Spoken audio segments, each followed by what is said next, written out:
when I was getting started with my career, there was a certain point of time. I initially came in to the organization as part of a small team. We worked on website stuff and web applications and internal portals and, that kind of stuff. Web developer work. So when I first came in, I was part of a team, getting my bearings at the place and being handed project to work on and all that kind of stuff. Fast forward a little bit, and I essentially ended up becoming a team of one through a series of a combination of things. There were some layoffs, there was some restructuring, there were some retirements. And within my little pod, people who could do web development work, I essentially became a team of one.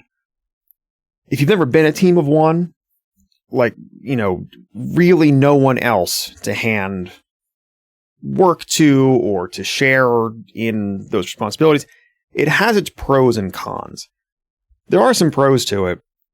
You really get to take ownership and control, and at least for me, I was able to kind of guide my priorities in a way that someone at my level generally wouldn't have been able to do, because I was really the only person doing the work.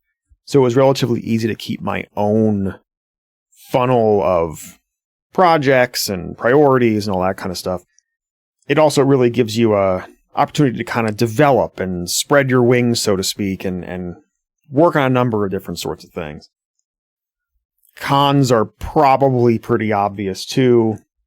It's all on your shoulders, right? And there's no one else and usually your list is much longer than the time you have in a day, and not necessarily the way people should work.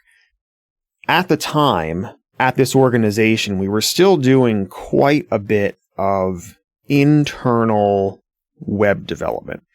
I say at the time because in the long term, eventually the organization kind of moved away from internal development and moved over into mostly purchasing products and purchasing services as opposed to building themselves internally. So it's kind of a different time. So in this work, there were many times that there were other departments, other teams, whatever, within the organization who needed some sort of application built or redesigned or reworked or, ground up created, or bugs to look at, or, whatever. That was sort of the job. So in the cases where you were staring down, large revamps or ground up new efforts, there were a lot of times you would need to sit down with those people. This is all way pre-COVID, so everything was in person. You would want to call a meeting and do a pretty in-depth requirements gathering session, right? Figure out what it is they were trying to accomplish, whether or not there was something that would already fit the bill. If you were going to build something, what was that going to look like? Maybe do some wireframing, maybe do some storyboarding, like all that kind of stuff. What I came to find really draining, so I would schedule one of these meetings. I'd schedule these requirements sessions. Be a great session. I'd lead the session. I'd get out of there. Maybe it was an hour, maybe it was 2 hours. Feel pretty energized. Feel pretty ready to, take things on. Get back to my office, sit down, and then realize that now I had to build all the things that I just gathered requirements around. And due to a 1, 2, maybe more hours session of running this and whiteboarding and all this kind of stuff, now I was tired. Now I was like, ooh. And I couldn't just pick up that batch of requirements that we had just done and just dive right into it. And there was a good chance that probably there was some other project that was already floating around that I was in the middle of working on. And I found I was pretty exhausted for this too. So it would take, whatever, half an hour or an hour to kind of, maybe I'd answer some emails, do whatever. Just try to get my energy level back up. Maybe have some lunch, recharge, and then try to get going. I found this to be a pretty consistent pattern.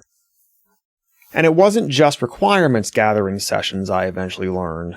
It was other things too.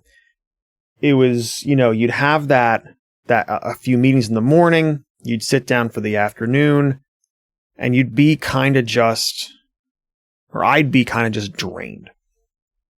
And it would take me longer to ramp up to a place where I can actually get the work done that I'm trying to get done.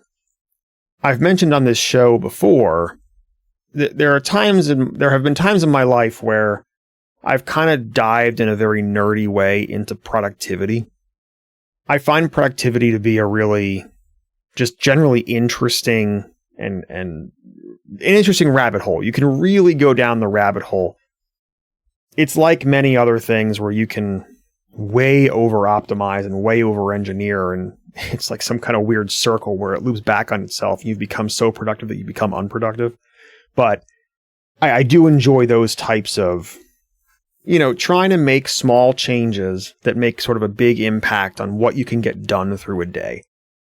So based on some of this stuff that was repeatedly occurring to me, again, to be fair, on a team of one person really, but what I eventually came around to the conclusion of, and it's sort of the productivity thing that I wanted to, it's like a tip that if you have any agency over your day and how you work through your day, this is something, if you haven't tried it, I think it's worth considering. Because once I made this switch, it really made a big difference in how much I was able to get done through the course of a day.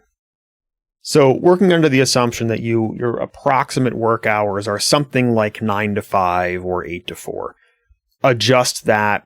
So adjust all of these time frames based on when your actual work hours are. But let's just say you start working around 8:30. The hypothesis here is a 10 a.m. meeting is where productivity goes to die. This is sort of the approach that I started taking with things. It's so commonplace, I find, for people to schedule a 10 o'clock meeting. Call it 10, 10:30, whatever. The reason I think that gets scheduled so often is that, 8 or 9 seems a bit early. They probably want to have a cup of coffee. You don't want to get to 11 or 12 because you're starting to chew into lunchtime. And you want to get it done in the early part of the day because you figure, well, that leaves the afternoon open to do other things or whatever. So you land around 10. Here's some of the problems with this. The first is how the morning ends up unfolding then, because you end up spending your first hour and a half basically just sitting around waiting for the meeting, right? In some capacity. Maybe you're answering some emails, maybe you're doing a thing or two, but you can't get too deep into anything, because if it takes more than an hour and a half, you're going to get interrupted. And you got the meeting coming up, so maybe there's a little bit of prep work you do for the meeting. That's the other thing that could happen. So now you're prepping for the meeting, but maybe the prep doesn't take the full hour and a half from when your day started until 10 o'clock rolls around. So you're still wasting time. In some capacity, the first hour and a half of your day is kind of a waste. Then you do the meeting. Let's say it runs from 10 to 11. Now you've only got an hour and a half, maybe 2 before lunch. So now what are you going to do? Now you're kind of hungry. Your coffee might be starting to wear off. It's like 11:30. You're not really sure what to get into. So now you're wasting more time. And then you get around to the afternoon after you have your lunch and stuff, and now you're tired. Now you've got your afternoon dip, and you're not nearly as awake or alert as you were back during the 10 o'clock meeting. And this 10 o'clock meeting, if you do it enough time, I'm not saying this happens every time, right? Like, obviously, if everyone just had one 10 o'clock meeting and that was all they did for their entire work week every day, that'd be a pretty unproductive society. I'm just saying it always felt less optimal to me. I always felt a little more tired at the wrong times and a little more awake at the wrong times, and it never seemed to jive. The research is also pretty clear that for most people, your highest productivity window is generally that 9 a.m. to 12 p.m.-ish time frame. For most people, that's when you're most alert and most ready to get into things in a very cognitively active way. So here's my suggestion instead. And again, I started doing this, and it did make a huge difference. Ultimately, I fell out of it, and I fell out of it eventually mostly because my volume of meetings got so high, there was just nowhere left to put them. But anyway, if you are able to do so, try a schedule where you never book a morning meeting. All of your meetings should be 1 p.m. or later. This gives you your morning to always focus in on what you're going to be doing, what you need to do for that day, while you're at your most alert. Now, you might think to yourself, okay, but then I'm going to have to slog through these afternoon meetings while I'm tired. And that is probably true at first, for the first few minutes of the meeting. But research also shows very clearly that for most people, if you are engaged in a productive and useful conversation with other people, vis-a-vis a actually well-run good meeting, it will help you become more alert. You will become engaged. You will kind of wake up. It's a way of almost system shocking yourself out of that afternoon slump. I made this change for a good couple of years, I think, and it really made a huge difference. It gave me this 9 a.m. until, let's call it 12 or 1 o'clock, depending on when I decided to grab some lunch. A good 3 to 4 hours of clear-minded, get right into it, block the world out and get my work done. And then in the afternoons, when I was going to be kind of run down anyway, I would go to the meetings, or I would book all my meetings I needed to book for any given day.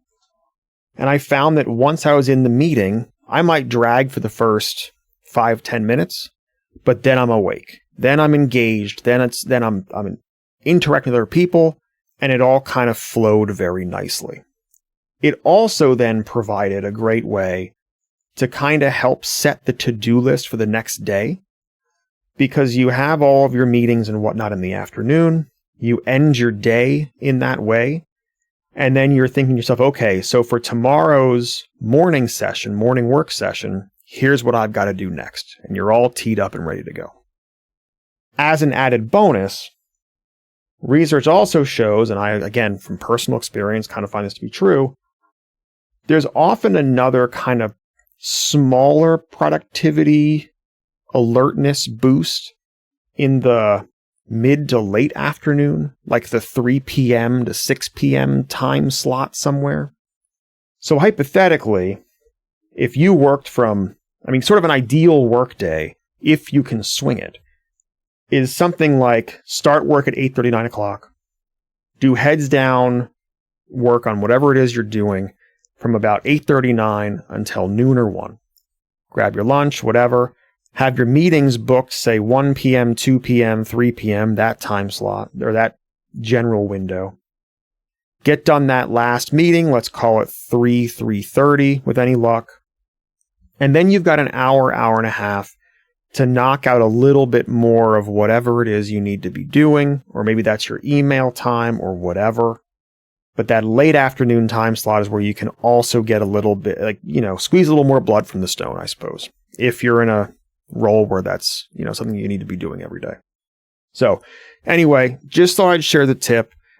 Found this to be really useful while I could swing it.